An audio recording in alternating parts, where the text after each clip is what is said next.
सत श्री अकाल गाइस, क्या हाल चाल है। मेरा नाम है सिंह और आप देख रहे हैं अपना यूट्यूब चैनल नेशन फर्स्ट। तो भाई लोगों, आज आपके लिए वीडियो लेके आया हूँ, वो लेके आया हूँ टू ब्रो भाई की वीडियो है। और इन्होंने रोस्ट किया है पाकिस्तानियों को, और जो टाइटल दिया हुआ है, और इन भिखारिस्तानियों को कश्मीर चाहिए। Pakistan economic crisis, Pakistan funny roast two bro. तो लिंक मैंने डिस्क्रिप्शन नीचे दे दिया है, तो टू ब्रो को सपोर्ट कीजिए। तो कल लास्ट जो है था संडे था, तो हमने संडे के दिन लाइव किया था रात को 9 बजे। तो बड़ा मज़ा आया, आप लोगों को भी बहुत मज़ा आया मेरे को आपसे बात करके। तो हमारा 1 साल पूरा हो गया है। तो उसमें मैंने ना एक बात की थी आप लोगों को, मैंने बोला था कि एक बूंद बूंद से सागर भरता है। हमें जब भी कोई हमारा सोल्जर होता है जो कोई तो 5 मिनट के लिए एफर्ट करता है, तो वो एफर्ट हमारे काम आती है। उसका रिजल्ट कुछ भी हो, लेकिन एफर्ट की है, हमें इससे सेटिस्फाई होना चाहिए। तो उसने मेरे को मेल किया था। वो आपको याद होगा, जो शोएब चौधरी वो लोगों से यहाँ से पैसे इकट्ठे करता था, मैंने वीडियो बनाई थी उस पर ऊपर कि ये बंदा है हमारा इंडिया का बंदा है, जो यहाँ से उसने लगा रखा है पैसे इकट्ठे करने का कि मेरे पाकिस्तान में पैसे भेजे। तो भाई ने क्या किया, नो डाउट मैंने कल बात भी की थी। भाई ने जो हमारे सोल्जर हैं उसने क्या किया कि मेल डाल दी। उसने लिखा मेरे को ऑफिशियल, मैं आपको दिखा भी देता हूँ उसका। ये जो स्क्रीन पे देख रहे हो आप, ये मेल है जो उसने डाली थी। ये भाई हैं विजिलेंट वॉल्फ, ठीक है। तो इन्होंने मेरे को मेल भेजा था, आप रीड कर सकते हो। तो इस भाई ने वो वीडियो से इंस्पायर होके वहाँ से सारा डेटा उठाया, और ऑफिशियल्स को, जो इंडियन ऑफिशियल्स हैं, उनको ये सारा डेटा पहुंचाया कि ये बंदा है हमारे जैसे। इन्होंने लिखा हुआ है, थैंक्स भाई, मैंने आपसे जो भी इन्होंने लिखा पढ़ लीजिएगा, ज़्यादा लंबी हो जाएगी वीडियो नहीं तो। अकाउंट नंबर दे दिया है उसका, जो है रूप कुमार सैनी के नाम पे। आईएफएससी कोड दे दिया है, व्हाट्सएप नंबर दिया है, ठीक है। तो सारा कुछ, व्हाट्सएप नंबर तो आप देख रहे होंगे कि ये पाकिस्तान का है। तो नो डाउट ये व्हाट्सएप नंबर, तो फिर जिसने किसने कोई टॉक करनी होगी या बात करनी होगी या कोई मैसेज डालना होगा, तो वो शोएब चौधरी को ही जाएगा, तो वो ही उससे कम्युनिकेट करेगा। ये तो एक जरिया था।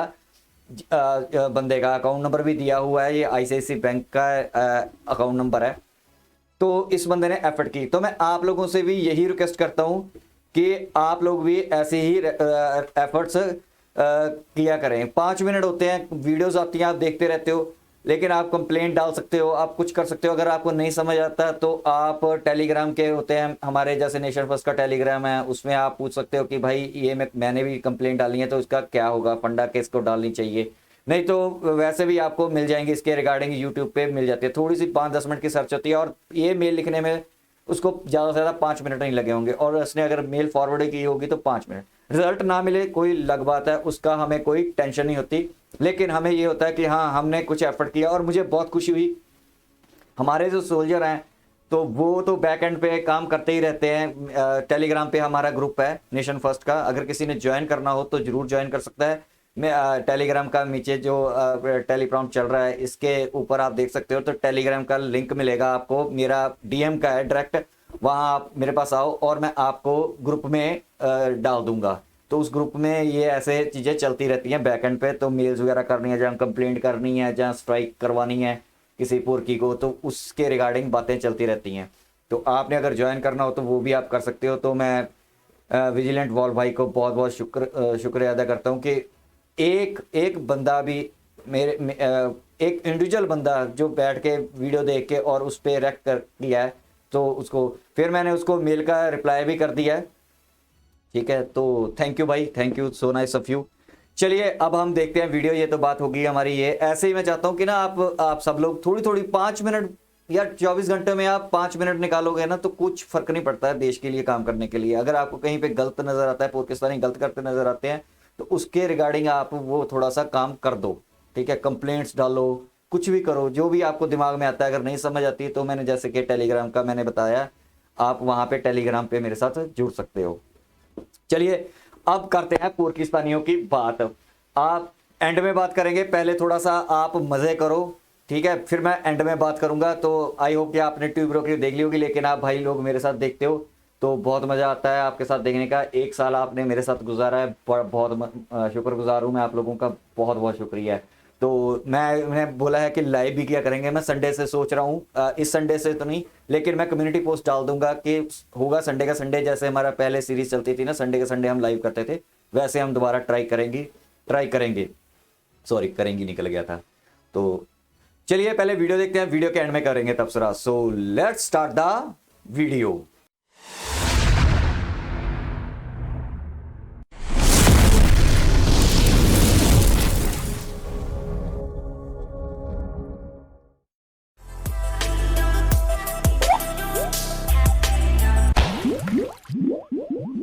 पाकिस्तान कभी दिवालिया नहीं होगा। अच्छा, ये वजह। सब अच्छा है कि गर्दान बिल्कुल गलत है। मुल्क दिवालिया हो चुका है। खत्म। Bye bye, tata, goodbye, गया। भाई लोग, इन दिनों पाकिस्तान की ये हालत बनी हुई है कि लोग एक वक्त की रोटी के लिए तरस रहे हैं। कहीं आटा लेने के लिए लंबी लाइनें नजर आ रही हैं, तो कहीं आटा लेने के लिए लोग ट्रकों के पीछे भाग रहे हैं। और तो जो पाकिस्तानी नेता कल तक तब्दीली आने वाली है कहते फिर रहे थे, आज उनका कहना है तैयारी कर ले मेरी कौम के महंगाई आने वाली है। और उधर पोर की डराते हो क्या मुझे? मतलब जहाँ एक तरफ कंगाली से जूझ रहे लोग नए साल में कुछ अच्छा होने की उम्मीद लगाए बैठे हैं, वहीं दूसरी तरफ पाकिस्तानी नेता और मीडिया लोगों की हारने में लगा हुआ है। और आगे बढ़ते हुए आप बताएं कि नया साल भी गरीब पर भारी गुजरेगा। और ये खबर सुनकर गरीब आवाम मारो हमको जिंदा मत छोड़ो सालो। भाई लोग, कुछ ऐसी ही हालत है अभी पाकिस्तानी आवाम की। ना कोई कमाई का जरिया है, ना एक वक्त की रोटी। लोग इस कदर बावले हो गए हैं कि आटा रोटी के लिए मरने मारने को तैयार हैं। तंदूर से रोटी लाता हूँ तो 30 रुपए की एक है, 6 अफराद खाने वाले हैं, कितनी लाऊं? कैसे गुजारा करते हो? घर में फर्द कितने? भाई यही करेंगे, अब आगे जाके असला उठाएंगे, मारेंगे या मर जाएंगे। भाई जुल्फिकार अली भुट्टो ने सही कहा था कि पाकिस्तान घास खा लेगा लेकिन परमाणु हथियार जरूर बनाएगा। और आज पोरकियों की नौबत भी यही आ गई है। बंदों ने परमाणु हथियार तो बना लिया लेकिन घास खाने पर मजबूर हैं, क्योंकि आटे के लाले पड़े में। और लाले इस कदर कि जिस भी पाकिस्तानी बंदे से पूछो तो उसका बस यही कहना है, मेरी हालत इतनी पतली हो गई है कि चाय पानी का भी जुगाड़ नहीं हो पा रहा है। आंसू पी काम चला रहा हूँ मैं। भाई पाकिस्तान में पेट्रोल डीजल गैस से लेकर खाने पीने की चीजों तक के दाम आसमान छू रहे हैं। शायद ही कोई चीज बची होगी जिसकी कीमत में इजाफा न हुआ हो। महंगाई से मुतालिक आपको बताएं, आलू, प्याज, अंडे, चीनी समेत मुतादिद अशिया की कीमतों में इजाफा हो गया है। फलों और सब्जियों के बाद आटे और मुर्गी की कीमतों में होशरुबा इजाफा हो गया है। और ये खबर सुनने के बाद पोर की पानी के दाल चावल बना, पानी की सब्जी बना, मजे से पानी के साथ खाएंगे, ठीक है? और ये साले पानी के साथ खा भी लेंगे। बस एक बार पाकिस्तानी नेताओं द्वारा कश्मीर के नाम पर इनमें जोश भरने की देर है, फिर बंदे जिहादी बनने को तैयार हो जाएंगे, कश्मीर में आकर फटने को तैयार हो जाएंगे। हमारे जैसे शहरों से इंडिया मुकाबला करके देखे, हम अपने जेक्टों के साथ बम बरूद बन के उनके अंदर बढ़ जाएंगे। भाई पोरकियों का पूरा शरीर क्यों ना ठंडा पड़ जाए, लेकिन कश्मीर लेने का जोश कभी ठंडा नहीं पड़ेगा। क्योंकि भाई पोरकियों का क्या है, बंदे कंगाली में जिंदगी बिता देंगे, भूखे पेट सो जाएंगे, लेकिन कश्मीर का राग नहीं छोड़ेंगे। जिस तरह आजाद कश्मीर हमने हासिल किया है, इसी तरह हम उनसे ये छीनेंगे इंशाल्लाह। सिर्फ हमारा ये है कि हमारा लीडर जो है ना, वो भी इस चीज पे मुतफिक नहीं आ रहा। अबे सालों, एक दूसरे से रोटियां छीनने की नौबत आ गई है। कंगाली से दिन रात जूझ रहे हो और कश्मीर छीनोगे।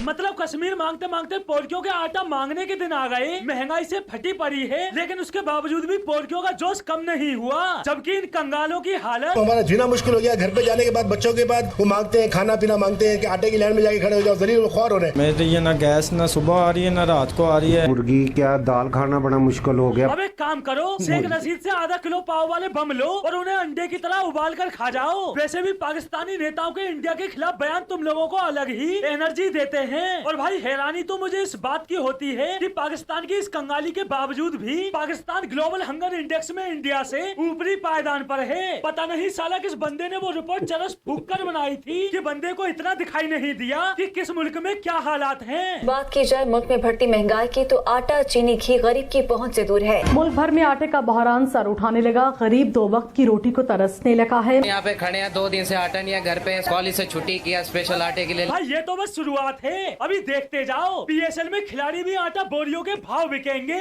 बाबर आजम 20 बोरी आटे में, रिजवान 15 बोरी आटे में, और बचे पाकिस्तान के छोटे मोटे खिलाड़ी, वो 1-2 रोटियों में जमीन पर तैरते नजर आएंगे। ये बड़ी अच्छी बात कही है। अब भाई ऐसा भी नहीं है कि पाकिस्तानी सरकार द्वारा लोगों की कोई मदद ही नहीं की जा रही, काफी मदद की जा रही है। यहाँ तक कि जगह जगह सस्ते दामों में आटा उपलब्ध कराने के लिए स्टोर भी बना दिए गए हैं। लेकिन जैसे ही लोगों ने सरकारी आटे का उपयोग करना शुरू किया, आटे के अंदर कीड़े पैदा हो गए हैं। जो इन्होंने इमदाद स्टॉक की हुई थी ना, उसमें कीड़े पड़ गए हैं।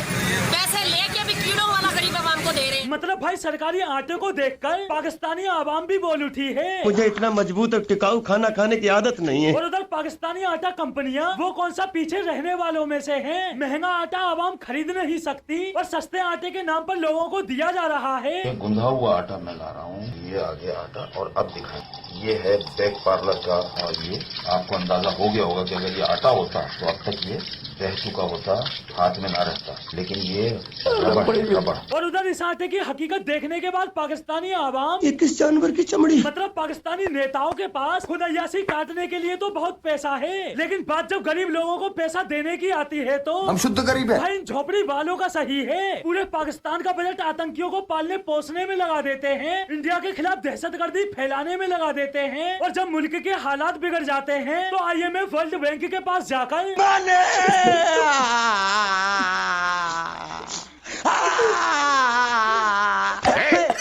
और भाई हैरानी तो इस बात की होती है कि बंदों को भीख भी बराबर मिल जाती है। बंदे कभी कहीं से खाली हाथ नहीं लौटते। पता नहीं सालों के पास भीख मांगने की ऐसी कौन सी कला है जो सामने वाला भीख देने पर मजबूर हो जाता है। और यही हुआ इस बार। बंदे हमेशा की तरह इस बार भी दूसरे देशों से भीख बटोर ही लाए। और भीख की रकम कितनी है? कॉन्फ्रेंस यहाँ जिनेवा में हो रहा था और शुक्र अल्हम्दुलिल्लाह कामयाबी से मुकम्मल हुआ। हमने तकरीबन $9 अरब से ज्यादा प्लेजेस इकट्ठे किए। और भाई ये भीख बटोर कर लाने वाला वही बंदा है जो कल तक ये कहता फिर रहा था, तो मैं पाकिस्तान के अवाम को बताना चाहूंगा कि मैं भीख नहीं मांगूंगा। अबे साले तू भीख मांगेगा, आगे बनने वाला प्रधानमंत्री भीख मांगेगा, और बची आवाम वो भी भीख मांगेगी। और क्यों? क्योंकि तो 8.7 से 9.7 बिलियन तक की जो रकम है वो सॉफ्ट लोन्स है, प्रोजेक्ट लोन्स है। ठीक है। उसके अलावा जो रकम है वो एक छोटा हिस्सा है जो 10% से कम है, जो ग्रांट्स है। मतलब भाई बंदों के पास पहले ही कर्ज कम था जो और उठा लाए। और कौम का तो ना पहले कभी सोचा था और ना अब सोचा है कि होगा क्या। भाई इस वक्त जो पाकिस्तानी नेताओं ने मुल्क के हालात बनाए हुए हैं, उसको देखते हुए तो मैं बस इतना ही कहूंगा कि पाकिस्तान भिखारी मुल्क बना हुआ था, बना हुआ है और इंशाल्लाह बना रहेगा। तो दोस्तों आज के लिए बस इतना ही, फिर मिलते हैं अगली वीडियो में। तो भाई लोगों यहाँ पे होगी वीडियो खत्म। आपने वीडियो देखी, ठीक है, बहुत अच्छा रोस्ट किया हुआ था। ये थोड़ा सा मेरे को और ज्यादा जो 2-3 रोस्ट पिछले गए हैं उससे भी ज्यादा बेटर रोस्ट इसमें लगा है। इसमें कुछ डायलॉग बहुत, जैसे कि वो इनके जो क्रिकेट के खिलाड़ी थे वो तैरते हुए एक रोटी के लिए पीछे पीछे जाएंगे, तो बहुत बढ़िया रोस्ट था, बड़ा मजा आया। अच्छा बात मैं आपको बताता हूँ कि पाकिस्तान का ना ये जितना कश्मीर जितना इंडिया के खिलाफ बोलेंगे या इंडिया से जितनी नफरत करेंगे ना, उतनी ये गर्क में जाएंगे। और मैं आपको खुशखबरी बताता हूँ, जो ये 10 मिलियन का लोन का ये बात कर रहे हैं ना, ये 10 मिलियन लोन जो है उसमें से वर्ल्ड बैंक ने 1.3 बिलियन जो इनका था लोन वो रोक लिया इस साल के लिए, जो ये भीख मांगने के लिए गए थे प्रोजेक्ट का लोन, क्योंकि वर्ल्ड बैंक प्रोजेक्ट पे ही लोन देता है, तो उसमें प्रोजेक्ट के लोन थे 10 बिलियन में। तो एड तो इनकी मेरे ख्याल से $1.5 बिलियन की एड मिली थी, जो भीख मिली थी एक्चुअली, बाकी लोन के रूप में मिला था। उसमें से वर्ल्ड बैंक ने अपना 1.5 बिलियन 1.5 बिलियन जितना भी इनको बोला था, प्लेज किए थे ना उन्होंने। अभी और कंट्री भी पीछे पीछे हटेगी और अदारे भी पीछे पैर रख लेंगे अपने, कि हमने अभी नहीं देना, आप 6 महीने रुको, साल रुको, 1.5 साल रुको, फिर देखेंगे, ठीक है। तब तक इनकी माँ बहन एक हो जानी है इनकी, ठीक है। तो वर्ल्ड बैंक ने, कंग्रेचुलेशन, वर्ल्ड बैंक ने इनका लोन रोक लिया। 2023 में उन्होंने मना कर दिया, प्लेज किया कि हम दे देंगे लेकिन इस साल ही देंगे आपको, ठीक है, क्योंकि पहले अपनी गवर्नमेंट बनाओ, जाके देखेंगे फिर तुम्हारा कि थोड़ा स्टेबल होते हो। साला तुमको प्रोजेक्ट के लिए दे दिया, 5 साल 4 महीने बाद तुम्हारी गवर्नमेंट है, तुम तो खा के निकल जाओगे, तो इसलिए उन्होंने रोक लिया। और एक और खुशखबरी मान लो इसको, चाहे इसको आप दुखी की खबर मान लो, जैसे मर्जी ले लो, ठीक है। लेकिन मेरे हिसाब से तो बेड़ा गर्क इनका जो है वो हो रहा है, चाहे ऐसे ले लो चाहे ऐसे ले लो। इमरान खान ने ना अपनी चेयरमैनशिप की जो सीट है वो छोड़ने का फैसला किया है, ठीक है, यानी कि पार्टी बर्बाद। और इनका कोई है नाम मेरे दिमाग से स्किप कर रहा है, कोई पंजाब का ही मेरे ख्याल CM सूम है, या फिर इनका बुजदार है शायद, बुजदार, हाँ, उसको बोला है कि तू PTI का चेयरमैन बन जा, मैं हट जाता हूँ। अब अगर ऐसा हो गया ना, अगर ऐसा हुआ तो ये PTI की जो पार्टी थी ना, वंस देर वाजे PTI रह जाएगा। रीज़न ये है कि इसमें शाह महमूद कुरैशी, वो डब्बू, ठीक है, फवाद चौधरी और भी बड़े बड़े 3-4 और लोग हैं जो ये सोच के बैठे हुए थे कि हम इस जो सीट PTI का है कोई ऊंचा ओहदा हम लेंगे, जब हमें प्रेसिडेंट, जब PM माइनस होगा, सॉरी PM कह गया, ये चेयरमैन जो इमरांडू है, अगर ये हटेगा तो हमें ये बोलेगा कि शाह महमूद कुरैशी तू PTI का सरबराह है, या फिर चेयरमैन है, या फिर फवाद चौधरी चेयरमैन है। अब बना दिया बुजदार को, बना नहीं दिया, यानी कि बात की है। अगर ये हो गया ना तो ये देखो, ये PTI वाले ना जो शाह महमूद कुरैशी है या फिर वो है, इन्होंने बड़े छत्तर खाए हैं। अब ये भागेंगे यहाँ से, ये PTI छोड़ देंगे, और मैं आपको सच में बताता हूँ ये PTI टूट जाएगी। और एक तीसरी खबर मैं आपको ये बताता हूँ, इनके ना जैसे हमारे MC के होते हैं ना, म्यूनिसिपल काउंसिल के, ऐसे इनके लोकल लेवल के हुए थे, क्या कहते हैं वहाँ पे कराची में, ठीक है, सिंध और कराची में हुए थे। तो उसमें PTI की धज्जियां उड़ गई, ठीक है, 16 सीटें या 18 सीटें उनके मिली हैं, जो बड़े बोलते हैं ना कि हम ये। अब इमरांडू को ये पता चलना शुरू हो गया कि मेरी जो पॉपुलैरिटी है ना, मैं जीत नहीं पाऊंगा, ये जीतने देंगे भी नहीं। हम लोग कहते हैं कि इमरांडू आएगा, मैंने आपको एक दिन बोला था, 4-5 दिन पहले वीडियो में एक में बोला था कि मैं नहीं सोचता कि 80% चांस है इमरांडू अब नहीं आएगा, PM नहीं बन पाएगा।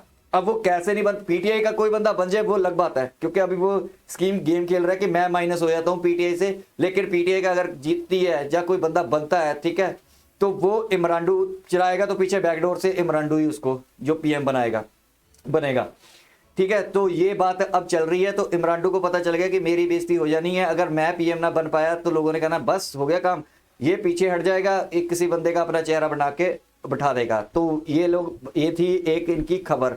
और चौथी जो लास्ट खबर है वो है कि इन्होंने बड़ा बयान दिया था। मैं तो 0.00001% पुरखियों पे विश्वास करता हूं कि ये जब भी हमारे साथ बात करते हैं, ट्रेड करना है, ये मतलब ही यार हैं, ठीक है, इनको आज मतलब पड़ा तो इंडिया के साथ करना है, कल को इनका मतलब निकल गया तो यही इंडिया के खिलाफ बोल देंगे। अब भी भौंकते हैं कुत्तों की तरह, जिनको नहीं अकल हैगी, तो हमें उससे कोई लेना देना नहीं। लेकिन मैं सिर्फ आप इंडियन वालों से, जो हमारे इंडिया के हैं, ठीक है, गवर्नमेंट ऑफ इंडिया हो या कोई, वो तो बड़े तेज दिमाग वाले हैं, लेकिन मैं आम जनता को, हमारे जो हिंदुस्तानी भाई है उनको बोलता हूँ, कोई इनके झांसे में मत आ जाना। जो जितनी चिपड़ी बातें कर रहे हैं ना, ये मीठे जहर हैं, ठीक है, चख मत लेना बाद में चख के। जैसे अभी हुआ ना एक यूनिवर्सिटी की हमारे यहाँ से लेडी थी, विद ड्यू रिस्पेक्ट, मैं पिछली वीडियो में उस पर हंसा था, लेकिन मैं उस वजह से नहीं हंसा था, मैं उस चीज पे हंसा था कि अमन की आशा का जो उड़ाते हैं ना पंछी, तो जब उनके पर उतर देते हैं पुर की, तो मेरे को हंसी इसलिए आती है, मजा आता है कि तुम लोगों को जब, क्योंकि जो मछली होती है ना, मच्छी, वो पत्थर चाट के ही वापस आती है, जब तक जूते ना पड़े तब तक समझ नहीं आती, ठीक है। तो मेरे को तो भाई जूते, मैं तो समझ चुका हूं, जो 75 साल में इन्होंने जूते मारे, मेरे को तो समझ आ गई है कि ये बंदे काम के नहीं है, पाकिस्तानी। और बाकी जो मैं शहबाज शरीफ की बात कर रहा हूँ UAE में बैठ के, एक तो इसको ये अकल नहीं है कि तू वहां पे बैठा हुआ है, ठीक है, इंडिया ने 500 बारी बोल दिया, इनका दिमाग भी जैसे भिखारियों का दिमाग होता है, ऐसे इनका दिमाग भी भिखारियों जैसा हो चुका है, अंदर से खाली, इनको समझ नहीं आती। इंडिया 500 बारी कह चुका है कि बायलैटरल इशू है, वहां पे मीडिएशन की बात करने का मतलब ही नहीं है। तो ये होता है दिमाग बंदों का, बेवकूफ, तभी तो इनको मदरसा शाह बोलते हैं। दूसरा, हमारी एक स्टेटेड पॉलिसी है, talks and terror can't go together, ठीक है, जो बातचीत और जो है वो नहीं चलेगी। तो वहां पे भी बैठ के ना साले ने बकवास मारी है शहबाज शरीफ ने कि हमें इंडिया के साथ बातचीत करनी है टेबल पे बैठ के, लेकिन कश्मीर का मुद्दा, इंडिया ने कहा कश्मीर का मुद्दा जाए भाड़ में, वो तो हम GB और PO के बारे में बात करेंगे, पहले तुम अपने टेररिस्ट का मुद्दे पे बात करेंगे, उस पर नहीं बात करते। इनके भेजे में ना दिमाग में कुछ घुसता नहीं है। पुरखियों के भी इंडिया की स्टेटेड पॉलिसी है, माननी है मानो, नहीं माननी तो दफा हो। हाँ, इंडिया तो कोई मिन्नतें नहीं कर रहा तुम्हारी कि तुमसे बात करनी है, टेबल पे बैठना, यहाँ पे बैठना।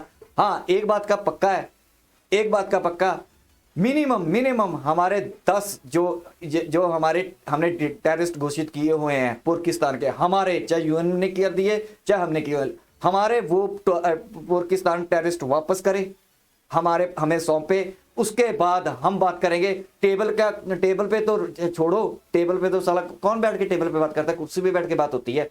टेबल पे कौन बैठ जाता है यार जाके, ये कहते हैं टेबल पे बैठो, चलो खैर छोड़ो, ये तो बात खुद बेकार सी होगी। इनको सिंहासन पे बैठा के बात करेंगे।